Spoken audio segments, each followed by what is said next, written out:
ఈ నెల 21న జరగనున్న నీట్ రీ ఎగ్జామ్ పై సామాజిక మాధ్యమంలో బీజేపీ అన్నామలై మధ్య మాటల యుద్ధం నడిచింది. నీట్ రీ ఎగ్జామ్ కోసం అత్యున్నత స్థాయి సైనిక తరహా భద్రతతో పాటు ఏఐ ద్వారా ముఖ గుర్తింపు వంటి ఏర్పాట్లు చేయడం విద్యార్థులపై ఇప్పటికే ఉన్న పరీక్షా ఒత్తిడిని మరింత పెంచుతుందని తమిళనాడు బీజేపీ మాజీ చీఫ్ అన్నామలై తెలిపారు.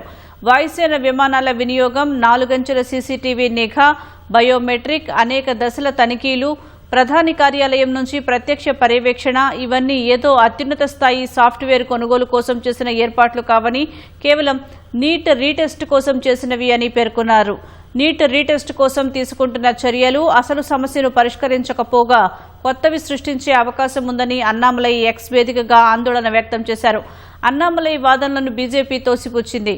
చైనాలో అత్యంత కఠినమైన జాతీయ స్థాయి ప్రవేశ పరీక్ష గౌకాబోకు ఇలాంటి ఏర్పాట్లే ఉంటాయని బీజేపీ నేత వినోద్ పి సెల్వం తెలిపారు. బయోమెట్రిక్ వెరిఫికేషన్, సీసీటీవీ పర్యవేక్షణ, కట్టుదిట్టమైన భద్రతా తనిఖీలు అనేవి ఏ ముఖ్యమైన పరీక్షలోనైనా ప్రామాణికంగా అనుసరించే పద్ధతులే అని చెప్పారు.